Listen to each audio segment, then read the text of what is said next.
about this is Jeff is claiming the pinky. And if this is me, then how did I get between you two? Because that's just weird, man. But you knew you were getting the finger no matter how this worked. Oh, my God. Okay. Did we actually do Hopefully you push record. Just play the intro.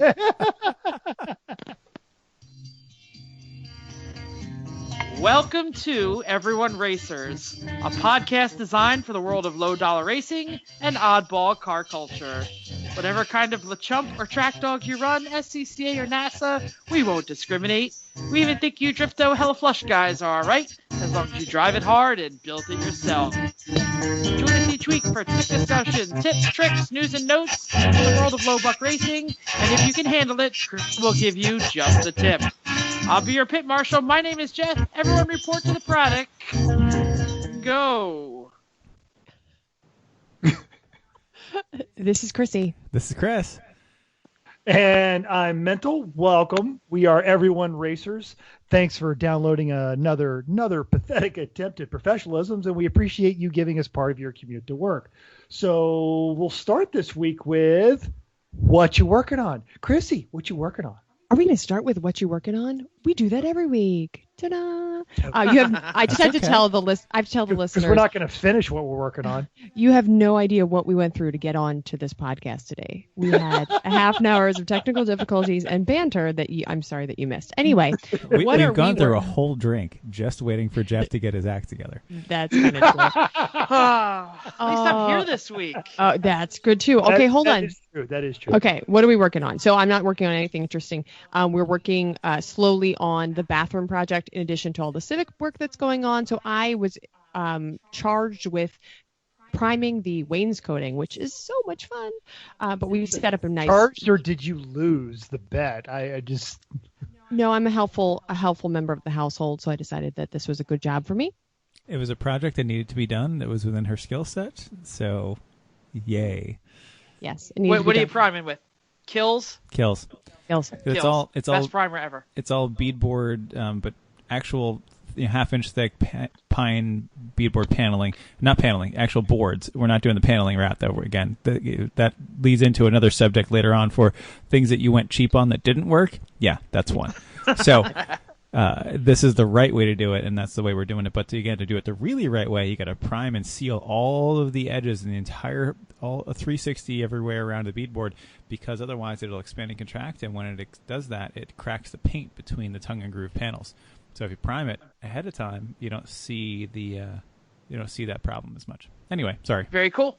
So I found that the primer doesn't come off your hands well. I neglected to put nitrile gloves on when I was doing it, so I had paint all over my hand that would not come off, which was pretty awesome. Also, I'm just getting back to life after the craziness that was my job in October. So just I got a new boss and maybe a new job-ish, and so now I'm just trying to figure out what I'm doing at work. So that's what I'm working on. It's nothing interesting. Like the final season of Drew Carey. He just didn't know what his job was, or kind of. And I know that you guys are the safety people, and well, my job's the redneck. Have you tried gasoline? We deal in propane, which is even worse than gasoline. So I think he means to clean your hands. Oh, yeah. I thought you meant like in safety life. If you try to clean your hands with propane, that'll go poorly. It might come off. It would get the paint off, though. No, I just picked it. So no, I didn't try that. Okay, and that's everyone homeowner sports. So. Yes, right. Mental, what are you doing? And at the risk of turning this to This Old House, the 80s edition podcast, we're actually also working on our house. I don't know if I mentioned before, but yeah, we're looking to put it on the market in the spring probably. We had an unsolicited offer. We kind of started kicking around the idea, and I realized I'm giving up 8.5 hours a week to commute, so the house is probably going to go on the market. So now we have to get all those projects that we started finished so we can sell them. And one Jeff of the things knows all about that. Yes, I do. We do too, because we helped finish those. We haven't just had to finish them though yet, so it's true. We haven't needed to. Yeah. So I'll be doing a bathroom finish up remodel as well. But the big one for me is I'll be back with her, and they should totally sponsor us. And I'm, by the way, absolutely going to make this pitch this weekend. Extreme Experience job. I'm going to be working at Atlanta Motorsports or Motor Speedway this weekend with Extreme Experience. They hired my JROTC detachment, and so there's going to be a sizable donation to my charitable organization, and that's going to pay for some stuff we're going to do. And I get to go play with their bevy of toys, which now has an Aston Martin, which I saw that. I'm geeked about. I would have a tough time deciding which car to put my helmet in the morning. The Aston, the NSX, or the GT3. Oh, you'd have to take the NSX. Well, I think I'd have to do one each day. Really. Mm-hmm. It's a good choice. Good choice. I'm never unhappy with the Porsche, and that's the running joke is, hey, I've been in the car for 4.5 hours. Could I get a bathroom break? Well, there's a seat in the GT3. Yeah, I'm good. But just hold it. We all love the GT3. It gets the right customer. It really does. But the NSX also gets that combination customer or client who would be the GT3 guy and the GTR guy. So they're nerds, they're geeks, so they know their numbers and they're very respectful. But they tend to be a little bit more refined than the GTR customers. And I can see that. They listen and they drive well, and that car is just that good. So's the old one. Except for that guy Rodney, who tried to kill me under NJMP's or the bridge there. Thanks, Mental. He was fine for me, so I'm just going to go with your lack of instructor. Chris, what are you Ouch. working on? Let's change the topic. Damn. Well, spots for Extreme Experience. Hey, mostly I've been working on porting a new cylinder head for the Civic because after we trashed the entire motor except like the crank and rods, basically out of the last motor, I'm working on a new cylinder head. It's the one we got from a junkyard for $85, and I can see now why we only got a head and why it was $85. First off, the filter for the VTEC solenoid was full of bearing material, like chock full of bearing material. The head has slight indentations on cylinders 1 and 2 from where the pistons were hitting it after those bearings failed, and the piston to head clearance became negative. And it happens. 2 of the cylinders had completely burned exhaust valves. Like, I've never seen this level of crud on the valves on a Honda cylinder. The intake valves actually were gorgeous. They're better than the ones that we were using before, so we're going to use those again, but the exhaust valves were trashed. So I made it through all the rough cutting and the finish work on most of the intake, and as I was starting the exhaust on the rough cut, the bit in my die grinder snapped in half. So I have new ones coming from Amazon right now.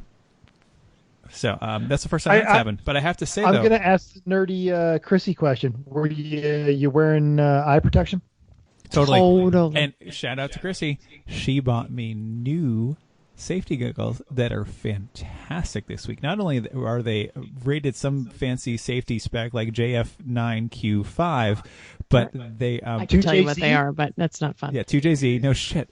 They're also 2JZ. Right. They're also they're very comfortable. They don't fog up. They're clear. They're nice, and that's the whole thing with safety equipment. If it's easy to wear and doesn't get in your way, you wear it. Why are you taking my safety tip?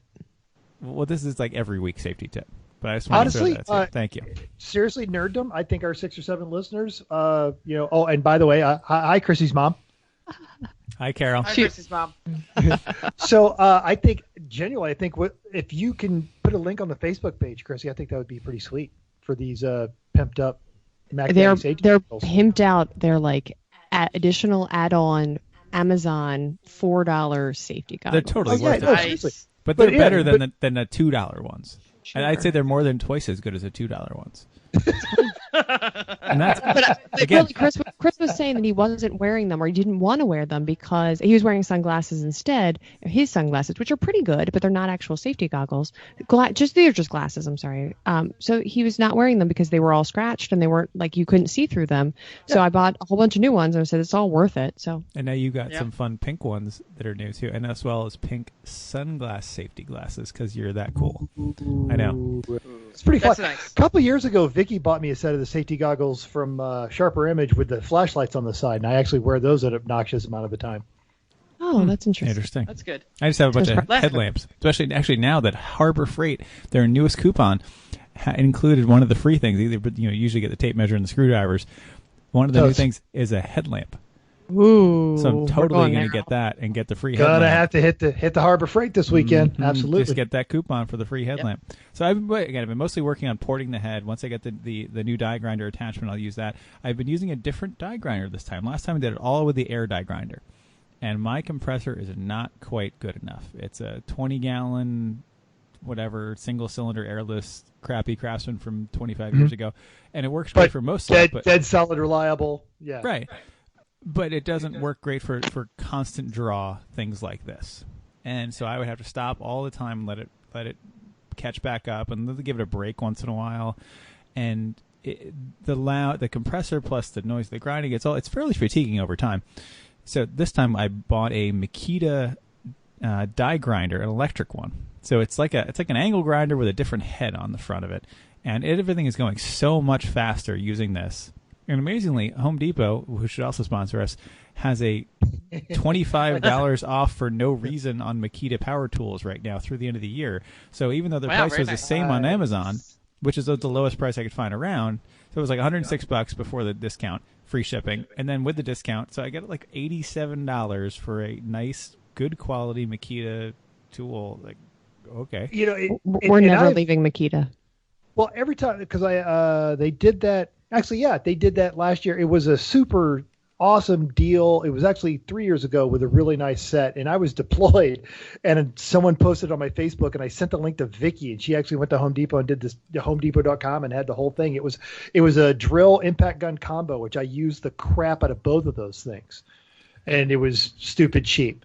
Chrissy got me the half-inch impact for Christmas last year that with Jeff's help, and this thing is like 800 foot-pounds of torque. It's been a beast, and I already had the drill, and so it all works well. But this is not a cordless; it's a corded, but that's okay for the kind of work I'm doing. I need the cord, and I've also been using the Dremel 4000 with one of the extender attachments, so you don't have to hold the whole Dremel in your hand. You got the little pen in your hand, and that's been really nice for some detail work. So the combination of the two, I am going so much faster in porting than the last time I did this. Yeah. Oh, that's good. You said you should be done by the end of the week. By the end of the weekend, I will have this head ported and done and ready for the machine shop to drop off next week, so they can do the valve job. So I'll have the new cylinder head done.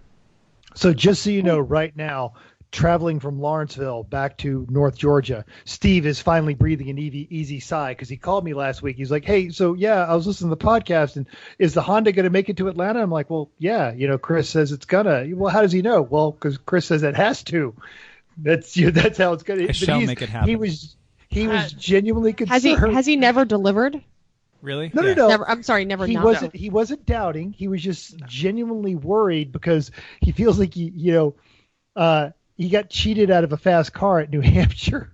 Yeah. Go ahead, Hey, Chris. Steve. So did we all. So, have I ever not brought a ready car in 30-something races? There you go. Now here's how we're gonna do it. It's true. We did have a backup plan, though. We could take the Ombre if everything goes awry. Yep. The Ombre is ready to drive. Actually, the Ombre needs a cold air intake. That's what the Ombre needs.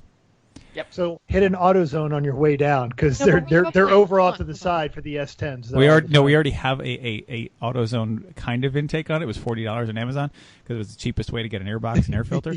We just need to put some like dryer duct on that and make it work. So I have a whole setup with I stole a lot of election signs. So I have chloroplasts out the yin yang. I am ready to build. So last bit about the Honda. Here's how we're going to do it. We can't build a new motor because I can't get the parts that I need to build a new motor the proper way in time. So I have a complete running driving motor that we pulled out of this chassis when we bought it. So I'm going to take that motor that's been sitting, it ran when pulled, no problem, and pull the head off, put my new junkyard ported head on it with a decent head gasket, and then pull the oil pump off, port the oil pump on that motor, put it all back together. So stock bottom end, but good head with the turbo, turn the boost down 2 pounds. Let's see how we do. Cool.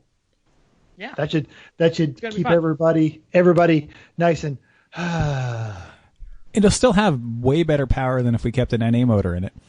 And this way we can, I can take my time on doing the next motor for to do it the right way next year, which I will make sure I talk with more people about ring gaps before I set them. But I know it'll be larger than the .015 or whatever it was that I did last year. It's in my notebook, but more. So if you know anything about turbo Honda ring gaps, put a message on our Facebook page. He's just going to call the people that make them. Yeah. Well, there were JE Pro Seal rings last time, so I'm going to talk to JE and say, so that didn't work that well. At all. Yeah. And I'm not happy. Right. Please And help I me have for to next do all time. these things. Mm-hmm. All right, let's move on. Jeff, what are you doing? So I spent the week teaching the youth of America to be better leaders. I was at a great I do that every day. conference. Yeah, so do I. But, Too. you know, No, I don't. I was actually away with them for multiple days at a Lead 365 conference, which is a higher ed leadership conference. Had a great time, learned a lot of stuff, got to hang out with a incredible author who is writing all of the work on Generation Z, like Generation Z Goes to College and some of the other books. So yeah, she's like one of my professional idols. And right now, if you hear that I sound a little weirder than usual, it's because I'm on vacation, living off of hotel Wi-Fi at Great Wolf Lodge down in Williamsburg, Virginia. Oh, in Virginia. Okay. We thought we were in the Poconos. We're wrong. No, the Poconos one is too expensive, so we're in Williamsburg. Okay, great. How long are you there till? We're here 2 nights, and then we are going to Williamsburg proper Awesome. for 2 days. Cool. So, yeah, Well, have a thanks good for taking the time to join us. We appreciate it. Actually, thanks, Jeff's wife, for letting us borrow him. Yep. Yeah, she'll Thanks, definitely give the begrudgingly award for letting me have an hour off of vacation. It's been a little longer than an hour, but we'll start. I will. Hey, how about news and notes? What's going on with that? Okay, so news and notes. I do want to throw back. You know, we're getting to be veterans at this sort of thing, guys. And well, we tried to handicap the race at Gingerman, so we walked through. We talked about, and I remember. Oh yeah, we did that. We should totally actually look up how we did. So we mentioned we mentioned about 5 teams that we know of, and then we talked about what it takes to win an IOE. But 2 of the teams we talked about, the Flying Pigs, and 3 of the teams actually, Flying Pigs, Escort Service, and Save the Tatas were all top 10.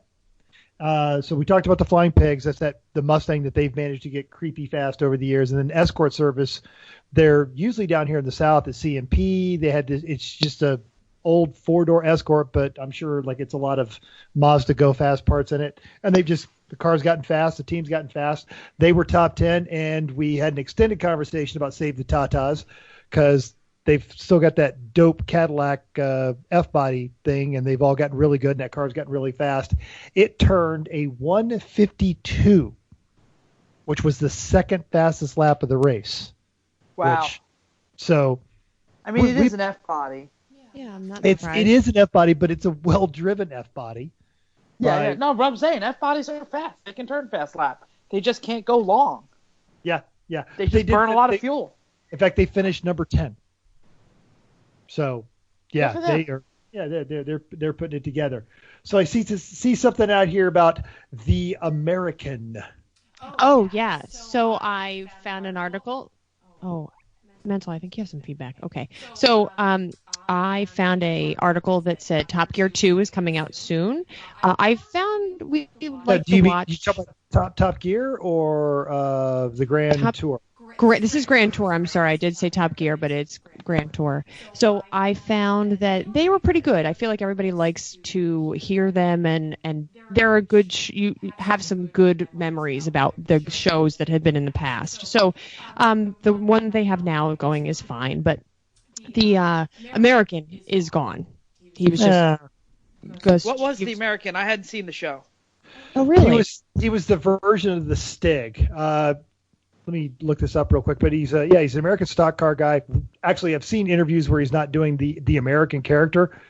Interesting guy, extremely talented driver. Oh, good. So I mean, it didn't. He was cast as this annoying, dumb American, and he was like, "Oh, I love cheesesteaks, and I'm gonna go fast." And then they had the car that went fast, but he was I like cast as a cheesesteaks. really well. He was I like to cast go as a really fast. dumb guy. He was dumb. he was the Jeremy Clarkson American, kind of Got heavy, it. and he's like he Kind would of, get in there and talk Not about worse. this car got the steering wheel on the wrong side. It ain't a pickup truck. I can't haul no 2x4s back there. And That's exactly what he sounded like. So I wonder if how he really sounded to the rest of the world. If everybody just says, "Oh, that guy's the American," does all Americans sound like that? I don't know if that people think that way, but he's gone. Shut up, So, Chris. You talk about my people down here. well, that's all. Is it all of America? I don't know what they think. So I'm not really bothered by it. I think it's fine. And he's gone. But I'm also hoping that they get rid of that bit that all of the celebrities die, because that's getting old as well. So we'll see when the show comes out. But that was just something that I found on the internet. Yeah, haven't seen it. Don't know anything about it. I It's do have an good. account, just haven't downloaded it. Yeah, there's no loss of the American. It was funny when it was a British show. So, when they were in the U.S. and they had like the trucker guy. I remember when they had Fat Stig, Right. American Stig. Like, that's yeah. funny, but the guy was just he was over the top annoying. Yeah, and I think he was hamming it up a little bit again. But Mike's Sure he was. talented driver, and then if you go find interviews with him when he was in NASCAR, really really nice person. So yeah. But at they least didn't hide his identity like the Stig. It was just. Open face helmet. Open face helmet. Yeah, not at all. Yeah. Oh, I didn't know who he was though. So All right. So he actually wasn't just some clown, but I mean. Yeah, he was guy a good can't- driver. Like you could see, Oh, he yeah. was a good driver, but he was just too much in the character, and it wasn't a good character. Like the Stig character originally was good because of the persona that made it, but the fact that it didn't do anything except listen to like awful music in the car. That's Well, I love was when it- he it worked. listened to language tapes. Yeah, That he was was funny, learning. too. He was learning languages one time. That was pretty funny. Right, and then it was like Swedish punk rock or something stupid, or it was always something I remember ridiculous. once they had a Genesis phase because he was like listening to Genesis. all the like That was just it's for like Hammond. I think it was like they rated. I was gonna say they rated Hammond's cassette tapes. Notice I said Correct. cassette tapes. That's right, Well, folks. awesome. oh yeah. All right, Cool. Next. So I don't know if any of you caught this, but it seems that Texas, the state of Texas, and my favorite topic is talking about the Department of Motor Vehicles, is revoking titles. Hey, Jeff. Citroen Yeah. paperwork. Yeah, I'll get to that. Department of So- Motor Vehicles. good. Just checking. So they're revoking Oh, the titles of kit cars and dune buggies that have been previously registered and titled in the state. It's kind of a bizarre move. They originally, according to the article that I read, which I don't know what is true and isn't true, I think it was on Jalopnik or The Truth About Cars, because that's where I get all of it. They're revoking the titles of cars that had previously been titled, even though they originally said they were going to grandfather all the currently registered and titled dune buggies, but they just basically sent a bunch of letters that said, your car, please turn in your title. Your car is not registerable or drivable anymore. Now I understand that's because they changed the law a few years ago that said we don't like these. We're not going to make these work. So now as those are coming up for renewal, they're just non-renewing them. That was my understanding of that. Yeah, even though the first letter, when they originally said the law, they said they're going to grandfather all the currently titled and just not title new ones. So some of the good old boys down in Texas are awful pissed off, and SEMA is actually going to start suing the state on the basis. Yeah, really, Well, that whole for the, don't mess base of with the owners. Texas thing. I don't know how those old good boys are going to feel about it, but Well, Yeah. and it's interesting because the article you found, Jeff, was actually on Hemmings. Now, It was on Hemmings, you're right. yes, I have a theory about this because when I was living in Colorado, they did the same thing. In Colorado, if it had turn signals and a seatbelt and a single rear view mirror, you could put tags on it. And I actually knew a guy, he tagged his ATV. And Nice. it was, well, and in order for it to meet the law, he had to put a seatbelt on it. Which, so, and It's otherwise, kind of crazy, yeah. yeah. So what he did is he literally just bolted bolts through the plastic fairing so that Very so that safe. if he dumped it, it would immediately just go flying away and he could go back to wearing his motorcycle safety gear, which would save him. But he had to have a seat belt and he had to have it buckled. didn't have to have a helmet when he rode it, but he had to put plates on it, front and back, because it was a four-wheeled vehicle. It was car plates. And it was funny because the first 2 weeks he had it titled, the cops kept stopping him going, no way, this thing is street legal. And he just kept all of his paperwork and he would show it to him. And then the second 2 weeks he had it out there, it was all the cops who heard about the cops from the first time. It's like, oh, yeah, no, our buddies told us about it. We wanted to see this thing. And he was riding around in his ATV. But what they got into in Colorado, and they went after, because a lot of guys would put tags on their dirt bikes too, is so the greenies came in and their philosophy is, oh, if we make it harder to get these vehicles to the trail to get them off road, they'll stop driving them off road. So they go about it under the guise of safety. Oh, these vehicles aren't safe because they were home built or they have open frames. And who wants to argue with safety? Because please, someone think of the children. And the thing in Colorado is it had the unintended side effect of, well, now instead of hopping on my two-stroke dirt bike to ride to the trails, I'm going to fire up my diesel dually pickup, put my motorcycle in the back of it, pollute more to get to the trail, and then I'm going riding anyway because it's what I do. And I think they're going to see the same thing in Texas. They're like, oh, this will be great. We'll get those guys to keep bringing their awful dune buggies to the sand dunes.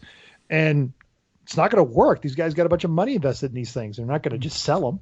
Fortunately, Pennsylvania is somewhere in between. We have some laws about what things you need to do. You can't just title anything you want. You've got to work to a certain point. So it's kind of a mid-range. So I'm hoping we stay there. As the owner of a home-built kit car in progress, that someday Progress. I'm sorry, progress. Yeah. Yeah, okay. Like my Porsche Progress. Yeah, sure. Yeah. Hey, Like the Citroen title. We should have a new Oh, segment called Jeff, what damn you're it. not working on, and it could be Citroen title, Porsche, and car. That'd be great. Oh my goodness, that's funny. Okay. whose iPhone alarm's going off? Done. That's That gonna was be me. Keep Jeff. going. Yeah, no, see, for the listeners at home, I have a Lotus 7 on my wall in the garage. The frame is done. The suspension is an IRS. It's a Miata-based kit. It's welded up, and it's sitting against the wall with a Miata driveline against the back wall of the garage and the most of the rest of the Miata in the basement. And after the race car stops breaking and the kitchen gets finished, then I get to touch the Lotus. You took the words out of my mouth. That's what I was going There to you say. go. All right, Jeff, what else you have? Well, this has hit every single. Go ahead, Matthew. You got something? Well, I was going to say, additionally to that, they're worried that the Ariel Atom, there's a bunch of Ariel Atoms, and they're worried that those guys are going to be unintended victims of this no dune buggy law. I hope not. They Yeah, gotta yeah. fight And that. the Manxes were basically also mentioned that they're all reverting their titles back to the original Volkswagen VINs to try and keep them titled. But There's no shortage of, here's a VIN and a title for sale. absolutely. But So anyway, the other thing that hit just about every single news body out there that talks about cars is the new Koenigsegg. Yes, I practiced saying that all day. Hit the new production car record. 284.3, I think, was the maximum. There was lots of video on it. Just about every journalist Instagram out feed, there had some sort of story on it. Did it in Vegas or outside of Vegas, obviously. I watched the video. I don't know if all of you have watched the video, but I haven't seen it yet. yeah, Did you put it on the Facebook? no, but I will right after this. Dope. This Koenigsegg had a lot more to go. They had a 7-mile track or something like that. I heard they closed down 11 miles of public roads to get this to happen. And that's why they didn't bother. It was a public road, not a track. Yeah, because public road. there's no It was track. straight. There's no track roads. straight and long enough to do this. Oh, wow. Yeah, I think the actual part that they were using to do the test was about 7 miles. He was still pulling whoever the driver was, which I didn't see because I checked the article to see who it was. He did not hit it hard off the line. He didn't really get on the car until about 180, and he left a lot of stuff at the beginning. With that kind of power, you can't get hard on it until you're well into triple digits. And the other thing, the hardest part about those, from what I understand, is keeping the tires from self-destructing at that kind of speeds. That's what I was reading. I actually they were read doing it to an article preserve the tires so that they heated up a little differently. Yeah. I read another article that the tire was a bit of smoke and mirrors and that it was to draw more attention to the run because they were pretending they couldn't get tires on it. But yeah, seriously, it was pulling hard, 260, 270, 280, straight through 285, and he was letting up because he was out of track. Every time every other hypercar does something wacky, Koenigsegg's always like, hold my. Oh gosh, what's the Swedish? What's a Swedish drink that's like aquavelva? Hold my aquavelva. That's basically. Instead of a mojito, hold my salmon mojito. Right. Hold my white fish mojito. I'm going to show them up. Aquavelva, and then we go to sauna. What's that fish that they eat? That's in lye. Herring. What's that? Herring. A lot of herring. Herring, that's what it is. Yeah, a lot of or herring. speed limit. I don't know where this goes. Put it on the floor. I throw it behind me. That was Finland. Yeah. Hey, these are my people. 25%. Interestingly, here's just an interesting side note because I was trying to find out who the driver was. The driver of the Bugatti Chiron that the record just got beat was one of my favorites and heroes, Juan Pablo Montoya. Oh, dope. No es bueno, Juan Pablo. Oh, he's quite bueno. Oh no, Juan Pablo is bueno. Sure. Oh, okay, yeah. I'll say I love that he went to NASCAR knowing that they were never going to let him win. And, Then he crashed the shit out of that car too and set the whole track on fire. And made jokes about it for a year. It was awesome. The day he hit the track dryer was the best NASCAR race I ever watched. And I remember the next one got rained out, and Juan he took a selfie of himself on the track. He's like, "Oh, the track's too wet. Maybe they should have some sort of dryer." It was just. But it was. Yeah. So he had a sense of humor. I think he did a Tide commercial too because they used Tide to put that fire out. Fantastic. Nice. Hey, Jeff, we have any listener feedback this week? Yeah, we do have one listener feedback. Before we get out of news and notes. Oh, sorry. Go ahead. We're slow. Come on. I know I didn't put this on there, but someone else did. So the Houston race is this weekend.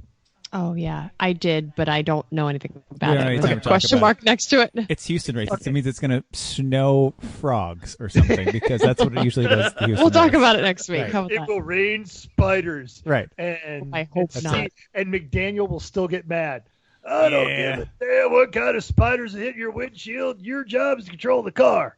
All right, Jeff. No. But tetanus is going to go because Yes. it's a Houston race, so tetanus always goes, and Yes. they'll probably have the 944 and the neon. But going all the way back to episode 5, Jeff was talking about. So Schrader is bringing the 411 back to Houston. That'll go well. Type whatever It's square notch. The back Volkswagen thing. that no one knows actually exists between the Type 3 and the Dasher, because that's a good time. She took it and it was in bad shape. Did she fix it? Oh yes, no, it blew up. She's still rebuilding it. So Steph is a mechanical It's gonna genius. go She's like great. Aaron or Eric Phipps, you know. She put a call out on Facebook the other day through her social media for some kind of carburetor jet or something. I don't remember what she was looking for, but it was like, hey, anybody got a 411 Flugelschwan? No, the answer is no. Man. Wait, somebody might have one, but No, it's not no, close. like Chris said, the answer is just no. Anyone have a 411? No. Just I'm gonna finish it. Next. But no, but she's been posting pictures of her hands, so she's actually been working on this herself. Good. Yeah. Great. But I feel like this is like a super advanced project. You're like, are you advanced or are you super It's advanced? a Volkswagen 411. How complicated can it be? Oh, I would It's just hit it with a pretty hammer. broken. Yeah, a lot. It's true. The problem is that an air-cooled Volkswagen operates like no other vehicle on the planet. I mean, there's just no notice of what goes to where. So, anyway, let's finish this. Let's get to our main topic. Our main topic this week is Your notes. listener feedback. Sure, I'll do listener feedback. Listener feedback is me, Jeff. I actually got to listen last week Because you weren't here. because I wasn't here, and I gave some microphone tips to the crew before we started. I think we all eat our mic, including myself. And the only other thing I was going to mention is a lot of times we don't know. My mental is trying very hard to not eat the microphone physically. But anyway, and I was going to mention that he was talking with a toilet paper tube, which the toilet paper tubes are out to make fun of our microphones. Oh, no, Chris is going on the desk. He's got the big one. I got a paper towel tube. This is about right. Hey, everybody, I'm mental. Anyway, keep going. Other than that, I honestly think y'all did great. I would listen to this podcast. So wait a minute. So we reduced our staff by 25% and increased our listenership by 15%. Sounds like a plan. Yeah, this is corporate America. Jeff, you're fired. Let's get on to our main topic. Our main topic this week is we're going to talk, since we always talk about low budget racing, we're going to talk about things you did on the cheap that was effective and things you did on the cheap that was not effective. Anyway, who wants to start? Chris, you already talked about DIY head porting. You want to jump in? Absolutely. Head porting is one of those things that if you send your head out to somebody, it's going to be $1,000 to get it ported. No doubt. I've done if they get to it. Right. I've done 1.5 now. I get why. It takes a long time. Right. It takes a long ass time to do, and it's not exactly just hog it out. It's fun. Well, I mean, maybe on a 350 Chevy, but on more modern stuff, you got to worry about where the water jacket is. You got to worry about where the actual flow is. Chrissy, what's up? Can you explain just quickly about what porting the head is? Just head porting what involves, exactly you're absolutely. doing. So the cylinder head has ports in and out where the air comes in and the air goes out, and it goes from the manifolds to the valves. And also there is. Thanks, Jeff. That's it. So there's Jeff also found that special channel in the Great Wolf Lodge. There's also yes. Don't worry, they don't put the names of the videos on the bill. This is a kids water slide park. They don't have that channel here. Keep going. Sure they do. You just got to dig further. So you also need to you can modify the combustion chamber itself because where the combustion is happening. So you need to make sure you're removing any sharp edges. You can de-shroud the valves. All that can happen in the combustion chamber. You want to make sure you're getting the air essentially in and out of the engine as efficiently as possible. So what you do is at most production engines, they're made on mass production lines by big companies. They are not worried about the last 10 or 15 horsepower. Really, they're more worried about that costs an extra couple $100 to have somebody do, so we're not going to do it. So what we're doing, like what I'm doing with this Honda head, is starting off with a die grinder with a carbide burr in it. You're taking off all of the casting slag that's in it and the rough surfaces that are in it. Also dealing with any core shift, because a cylinder head has two different cores that are stuck together, and sometimes they're not stuck together exactly even. So you got to even that whole thing out. What's up, Mental? And just to continue on the explaining it down to the mental level. So it is almost like you're working with a piece of wood. You say dig all that out. You are grinding metal away from these intakes and air takes, and that's why it's time consuming, messy, dangerous. Correct. Kind of a. Yep, I'm grinding metal away. So imagine if it were wood, you'd have some sanding blocks to do that with, and that would be okay. I'd probably be using a 40 or 60 grit at this point, probably 40 grit. Just for moving. Right now you're just showing off that you know how to do this in wood and metal. Just stop. Okay, no problem. We're removing material now and changing the shape of the ports. So most of it in the Honda is enlarging. Not only on the intake, you're enlarging the size of the intake because you want to make it bigger than the intake itself, so that when the intake comes in and out of the intake manifold, the head is bigger than that, so it doesn't. There's no revision back into the intake when the valve's closed. Chris, let me ask a question. Yeah. So I'd always heard that you kind of like lay the gaskets on it, and you could see like that the metal sticks out past the gasket. Yep. And you know that's kind of the areas you should take. Yeah.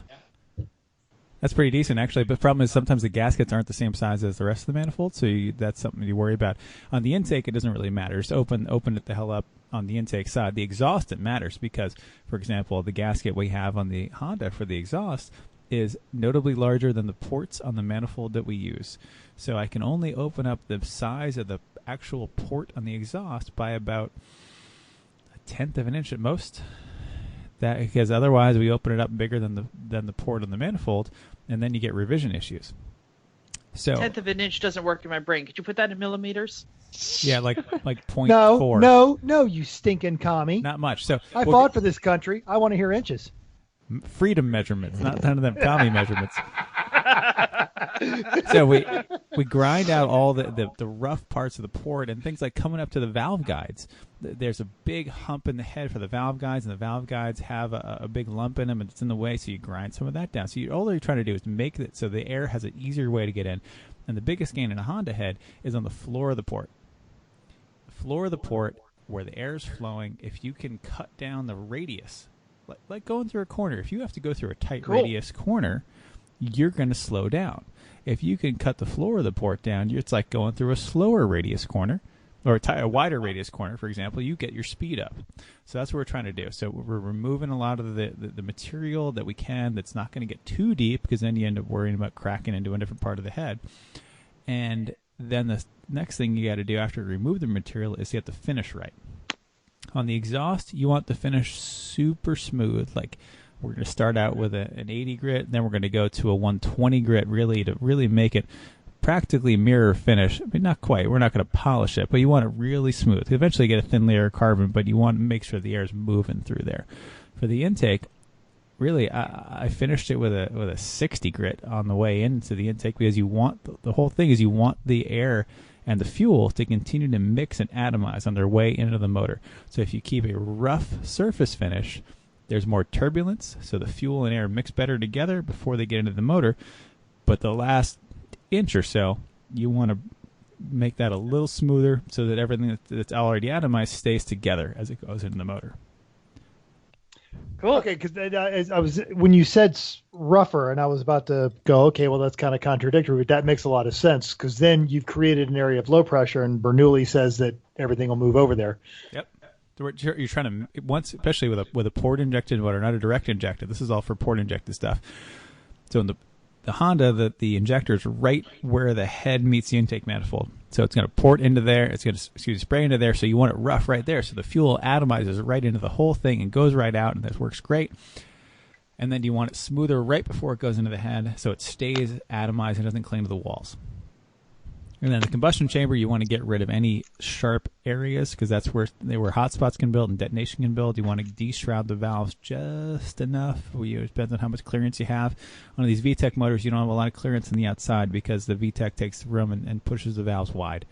So that's what I've been doing this week, and I think that's one of those things where it's cheap. You do it yourself, and especially for lemons, we're looking for free ways to get power, and this is one way to get one, and it takes a lot of time, but it made a lot of power in the last motor. I think we're going to do a lot better this time too. Well, we're not going to do better this time. It's going to be less power because I haven't hand finished the pistons and yada yada yada like the things I did last time. But it'll be pretty decent.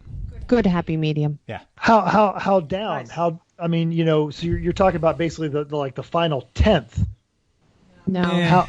We're missing out on things like last time I was able to set the quench area exactly where I wanted it. It was about 35, so it was real tight, but that's like mechanical octane. It was quench. I was able to hand finish the pistons, get rid of hot spots in there to get the bottom side of the combustion chamber, so the things like that were good. I'm not going to do quite as much oil work on the block and things like that I did in the old motor, so I'm just hoping with the stock bottom end holds together as well as I can. So that's a thing I think really works as something you can do on the cheap that's effective. It really does take time. And the second thing I think is cheap and effective, Harbor Freight tools. I love Harbor Freight and their coupon. Love Harbor Freight. 90% of the things I buy at Harbor Freight are great. And the other things, the things you use every day, like if I was a professional mechanic, no, I wouldn't be using the Harbor Freight tools for the most part. But for a home mechanic, for most of the stuff, the Harbor Freight tools works wonderfully. They're priced very reasonably, and they're everywhere, and their warranty is fairly decent. And with like the quality of Craftsman tools and things going down, Harbor Freight. Or just a matter, you can't find Craftsman tools anywhere because Kmart, has been reducing, and you can't find a Sears anymore. I would say if I was a professional, though, any consumables, neoprene gloves, cut-off saws, stuff that you just go through a lot, I'm going to Harbor Freight every time. How about an engine that plugs right into our super old snowblower? Oh, yes. Yeah, that's actually an bolted right in. 20-second Those story. Predators. 20-second story. Our 1962 Ariens snowblower which is built like a tank in the bottom and had a Tecumseh Why, motor. why am I Nose- minorly nose- offended by Aryan snowblower? That just sounds like a band not that you kinda don't want to Aryan. listen to. Right. But it So, yeah, so Heil no mental safety at all. and- right. So the 1962 Tecumseh engine that was on it, that was out of compression at this point. It wasn't working very well. So I bought the Harbor Freight 212cc Predator engine with a coupon. I think I paid under $100 with tax. Not only were the bolt holes the same, although I did have to pop the studs out of the Aryans and put bolts in because the flange was thicker, but the bolt holes were in the same spot. The crank pulley was the same. And not only that, it was the same height. So all I had to do to mount a brand new Honda clone Predator motor to my 1962 Aryan snowblower was knock the studs out to put different bolts in. Stop. Amazing. Sounds great to me. That's a cheap I do thing that. that works great. There you go. That's. I was going to say consumables, and then any sort of hammering tool, like nothing like finite, but like something you need to beat on something else. Harbor Freight is really good at that. I forget what it was I was looking at Harbor Freight. It was something fairly precise, but one of the reviews was, does not work well as a hammer. Yeah, what gets me always about Harbor Freight is I will go in there for a very specific item, like casters for a project or something like that. And I came out of there one time, spent $220, and I consider myself lucky. I was like, oh man, it's one of the cheaper trips I've ever had to Harbor Freight. So yeah, I'm down with Harbor Freight. We could do a whole podcast on that. Let's keep moving. We could. Mental, They what should you got? sponsor it. So if you guys remember a couple of years ago, the big push was the $50 paint job where you get Rust-Oleum and use foam rollers and roll it on there. So I had a race bike that I was running in Colorado and I did that. And here's I typed it out. It turned out exactly like they said it was going to turn out, which was, yeah. It just, and for the amount of labor I put into that, I expected more. So when it came time to do it again and when I had to paint the race truck, I got home at 5:45. The sun set at 6:30. I rolled the truck out, parked it on some, trash bag so I wouldn't completely destroy my lawn, and started spraying it about 6:25. And you guys saw the truck. It looked like crap. It was awful, but it looked good, for on-track pictures. And orange peel, like you read about, which I think helped it because it established a boundary layer of airflow around the truck. Yeah, that's what that truck needed. Like Exactly. a golf It was ball. Too fast. It was way too fast. But I looked at the difference in quality between the $50 paint job and the Harbor Freight spray gun paint job done in 20 minutes in setting sun.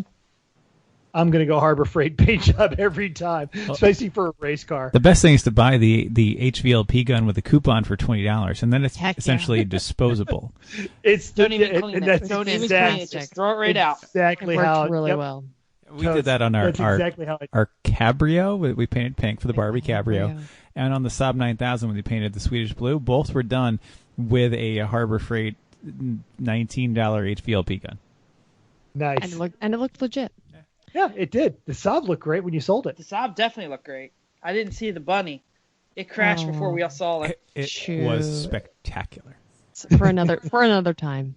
All right, so I will tell you about what I think is great and worked out really well. We started we needed a camp set up for HPDA track days. So we started a couple of years ago and we camped overnight. Just Chris and I. We don't have an RV. We decided we're not going to do a hotel, and we had a tent, but we were like, well, racetracks have the amenities that we need. That should be good enough. So we brought the Suburban and we were going to sleep in the Suburban. We had the windows open. For some reason, I brought some only sheets, not anything else. Not really sure why. We froze. It was summer-ish, but eh. It was real. Where? I think it was New Jersey. Jersey, yeah. Of course So it was Jersey. we were freezing. So we decided we needed to up our game a little bit. So we decided that we needed a bed. We got an air mattress that fits exactly into the space. I think it's like an inch or two longer than the space, but when you blow it up in the space, it works exactly right. It's a full size is 2 inches wider than the cargo space of a Suburban, so that squishes out nicely. Yeah, so we bought that. We got an air mattress. It fits really nicely. We made a little screen door. So we opened one of the windows. We had a screen that went over the window. We put a magnet on the end of it, and we closed the other side of the door. So it was a nice window. It kept all the bugs out. Chris also made a really nice porch, and we had a tarp over so we could keep our shoes outside, and we had a tarp with little PVC pipes. Yeah, the tarp was the awning was a tarp zip tied to the roof rack, and the other side was zip tied to some 1-inch PVC pipe I drilled some holes through that also had some paracord to a bungee cord to the extra race wheels that were sitting there. So we had a nice little awning out the side that's what I meant to takes say. up no space and no time and no nothing, just a couple zip ties every time, and gave us a little extra dry shade. So we bought that sounds like a what are the rules of a good garage is everything has two purposes or it's on wheels type thing. So that an effective utilization of all that. Yeah. So we also bought a small quiet generator for we were totally into emergency preparedness for a while. So we bought that. You can plug a couple things in. We also had after you guys survived Hurricane Sandy, I'm not surprised because it was a nightmare. Hey, we had to rake the lawn after that. It's just a safety thing. Come on. And credit to Yamaha for building a lovely 2,000-watt suitcase generator that it works wonderfully. Starts on one pole, is super quiet, works wonderfully. It's a great job. They should sponsor us. So also then for our food, we had got a little small grill. We took our frying pan from our stove, and the one we use every day. We had eggs for breakfast, burgers for lunch, steak for dinners. It was pretty awesome. So we figured out how to do awesome camping. And just the two of us, nothing fancy, but enough that we made our stay really nice. And plenty of people were just I'm going to the hotel, I'm out. And we stayed all night and we had a great time. That is in direct contrast to my suburban camping. Go ahead, Jeff. I was going to say, you talk about your suburban and then I'll do my one comment. I'll say because my one-time camping in suburban inspired me to buy an RV, and it was the CMP race when I was down there. And of course, now I had 3 dogs in the dang thing, so it was not as comfortable. But I remember camping in my creepy van. That was always really comfy when I used to go dirt bike riding. And then Justin Howe, my buddy out in Oklahoma, loaned me his Freightliner once for the Frozen Barber race. That was actually really, really good because it was a high top. You could walk around in it. Well, your problem with your Suburban is you didn't have any screening. You just left the one of the doors open, your barn doors. So at least we have a hatch, but not the barn doors. So yeah, exactly. So that and the dogs, and you were at a cot, so you didn't have that. You had the height difference that was a problem. So we've solved all of your problems with our setup. Well, I solved the cheap camping problem, and I suggest you all use this method. Have your mother and father buy an RV and lend it to you for every single race. Have all of your friends' families have RVs. Like, hey, Wakeman's family got an RV. Greg Smith got an RV. Mental got an RV. You know what I don't have? An RV. An RV. Yeah, I don't have a race car, so it's Oh. No, that was a compliment. Right? So, He's got the RV, no drive. It's about the same amount of money. Well, cool. Up front versus overtime, yeah, probably. Okay, wait, Jeff, go ahead. I'm looking at my watch here, so I'm going to do 2 quick ones.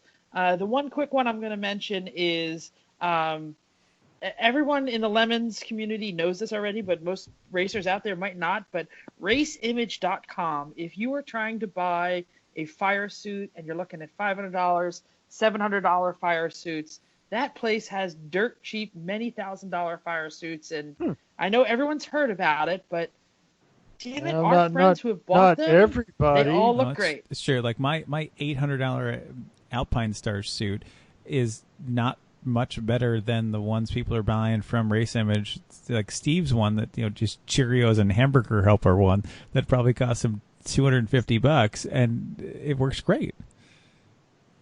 Yeah, I mean, I've really been impressed with all of our friends who have bought them. I'm definitely putting it on my list this winter. Probably going to pick one up as a second. Nothing worse than an incredibly wet race suit on day 2. So I'll be rocking 2 of them next year. Oh, cool. I'm not gonna lie. I've heard it talked about, but I didn't look it up until you said that because I've still got the old. I'm racing in the quilt. They were making fun of me in Ohio really? for that one. Just yeah, make the move. This is one of those things where not being cheap is totally worth it. The same way that a proper cool shirt versus a ghetto cool shirt, yes. totally worth it. All right, so yeah, I know what my Christmas present's going to be then. Hey, Vicky, you listening? So yeah, She's rolling her eyes. So the only other thing I was going to mention is if you do a lot of race car building, owning your own vinyl cutter has been really fun and a really great way to decorate. They're not that expensive. The software is not that expensive. The vinyl is cheap as heck. You can probably make a business and actually make money if you wanted to put some effort into it. Or have a friend who has it, you know. So if any other Northeast teams before a race give us a little bit of lead time, we'd be happy to make you some vinyl at a reasonable cost. Captain Morgan's, bottle of Captain Morgan's.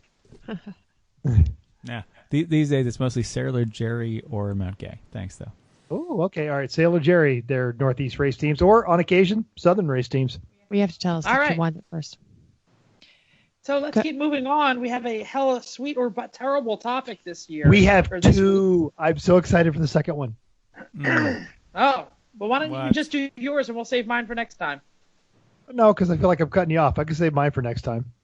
No, do yours. Yours will be gone next time, Mental. Go. Fair enough. Okay, so I spend way too much time on Bring a Trailer because Bring a Trailer. Yep. And on Bring a Trailer right now, and granted it's got a couple days left on it, but there is a Ferrari Mondial that is currently only $10,500 for a 1984, the most hated of Ferraris. Now, Chris, as a supercar owner, I know you have some experience with this. I actually shopped Ferrari Mondials fairly hard a while ago because I thought it was a good investment car. And when I was planning on selling the MG and keeping the BMW, I thought this is a great toy. 84, because it's a Quattrovalvo, is actually not the most hated one. The Ferrari Mondial 8 is the most hated. That one, I think Chrissy's Mazda could outrun. So, right. Which is great. I mean, actually great. Chrissy's Mazda is actually fairly quick, but really a Ferrari. So, the Quattrovalvo is not tragic, actually. And then later on, you get into the Mondial Ts, which have the transverse engine, which is engine out service for everything. The Quattrovalvo is still, you can do the timing belt in the car. So as far as Ferraris go, it is one of the most DIY, if not the most DIY Ferraris you can possibly get. So I support I that. love that I'm friends with a guy who has a rating of how DIY friendly Ferraris are. And I'm not mocking you because I know you did all the number research on that. That is, It was on the extended list of interesting cars that we might own. Hey, I could have bought a 355 instead of the NSX. I chose not to because I said I have no interest in that level of maintenance, or I could just have a Honda that's just going to work every time. And I've driven a 355. They're phenomenal. My brother had a 355 Spider. I still would take an NSX over it for all of the reasons you did. So would I. Thank you. Yeah. So Chris, you seem to have the most knowledge on this. Hella terrible or but terrible or hella sweet? Under 35, you can't lose. Oh yeah, this thing's $10,000. Now, granted, again, it ends in 6 days. Does it run? Yes, just had a bunch of service work on it. It has 360 or 430 wheels on it. That'll end up going in the 30s somewhere. But realistically, in the 30s, you're not going to lose on that in the market going forward. As long as it's not tragic, as long as it has its belts done sometime in the last 5 years, as long as the top is not deteriorated, as long as there's no major problems, you really can't lose on that car. And I'm a big fan of Bring a Trailer. We sold the BMW there. That went great. Yeah. We sold the Rolls Royce there. That went great. We're going to sell the MG there. We're going to sell the Citroen there. Like, we're fans of Bring a Trailer, so you should sponsor us too.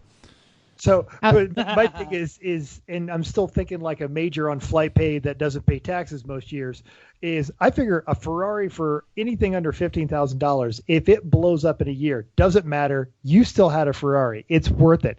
And then you just park it in your garage, and every now and again you open that garage and people go, "Hey, is that Ferrari?" "Yeah, I don't want to talk about it." Yeah, and you just close the garage again because you've got a Ferrari. And that's funny.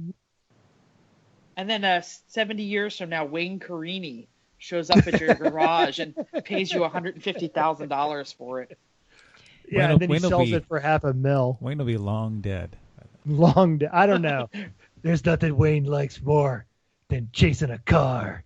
I love how that show makes him always seem like such a hard man, and his negotiations like, Yeah, okay, no, that seems like a fair price. Yeah, so Everything I heard about Wade is a super nice guy, actually. Yeah, I've always heard Wayne's Yeah. really nice. the TV show portrays him as a super nice guy, and he's got the the autistic daughter, and he does all the fundraising. But the beginning of the show is just him being a jerk. Where he's trying to look all Paul Tuttle Senior into the camera. No, Doesn't work. all right. Anyway, So I let's- feel like we should get some safety stuff. Yeah, let's do just the tip. I know this is radio. You can't you can't see me. I was dancing, waiting for my intro. Okay, so we are talking about driving in the rain in near freezing temperatures. So it is pretty darn cold. It's getting cold here in our neck of the woods. 55 degrees overnight low down here. I know. I feel sorry. your pain. We're seeing things and temperatures that are in the 30s. Yesterday it was raining and it was in the 30s. So I watch the the outside temperature gauge as I'm driving because I'm concerned about it getting a little bit slick. And if it's getting closer to 32 or freezing, I need to make sure that the roads aren't getting slick.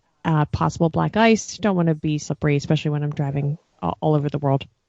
One trick that Chris taught me was to watch the car in front of you and make sure that they are the spray, if it's raining, if it's wet on the grounds, make sure the spray is actually throwing the water. If it is not it leaving the tracks or the wheels aren't throwing that water, it might be black ice and not just wet. So one of those good things to keep your eyes out, Interesting, like that. Yeah. watching and making sure that it is not slippery, more slippery than you plan. The other thing is when it gets quiet. So when the cars are running in the wet, in front of you, you can see the water pick up in their tires. You see their tracks. You see the spray.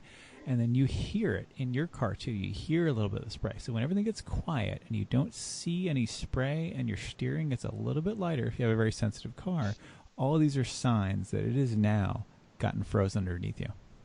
Cool. It's never quiet in my car because there's always radio on. Well, that's Right, true. but you guys know the drill about bridges and underpasses always go too. And I would also throw down here in the down south. Now, when we do get this kind of weather, the top layer doesn't always freeze immediately. And the only thing slipperier than black ice is black ice with water on top of it.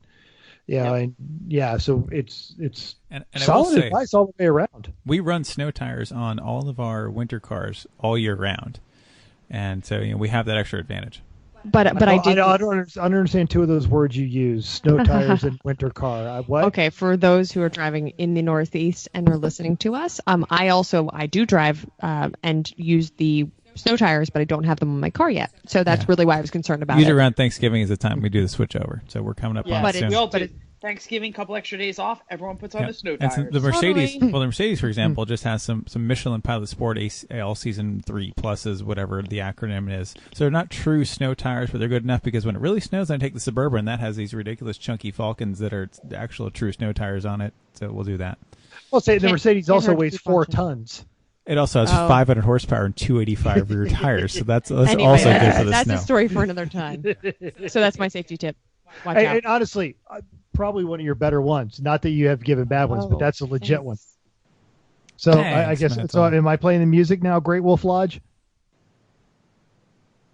Oh, the forehead of radio is frozen. Hey, so why don't you Yeah, play go it? ahead, play the music. Oh, Okay, hey, there he is. he is. Read the outro, Jeff. Oh crap! Hang on a second. No, I'm here. That's it. No, you're fine. I've got to connect. Oh, with well.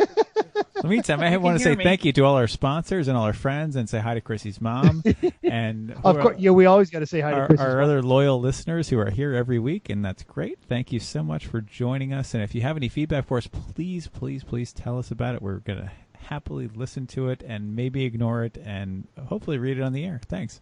There you go. All right, so here comes the music. No, right. still doesn't have it. Oh my God! Come on. Oh my. Thank you for downloading us. We hope you enjoyed this edition of Everyone Racers. We hope you enjoy the world of driving and racing. Oh my God, it's tragic. Just Do you kill not it. even kill have it, mental the kill cheese it. at all? Okay, We'll do all right, without it. Keep reading. I'll I do hope it you- Very live. good. I'll do it live. Fine. Shut up. Is anybody going to read it? I was reading it. I didn't hear anything. You weren't reading it. You were making Come on, it Jeff, up. keep reading. We All hope right, you're thanks going to for join downloading the us. We world hope of you enjoyed driving, this racing, week's and episode. building because everyone can be a racer, just even Even you. If you enjoy this podcast, please subscribe to the button on the iTunes and wherever you get your podcast. If you have any questions or want to give us some show ideas, drop us a comment on our Facebook page, Everyone Racers, or like our racing team Facebook page, 3 Pedal Mafia Lemons Racing Team. If you'd like to help us produce the show, you just give us some money because we probably need it. Thanks. Buy us a beer at the next race. We'll be there. That sounds great. We also have like Instagram and Twitter too.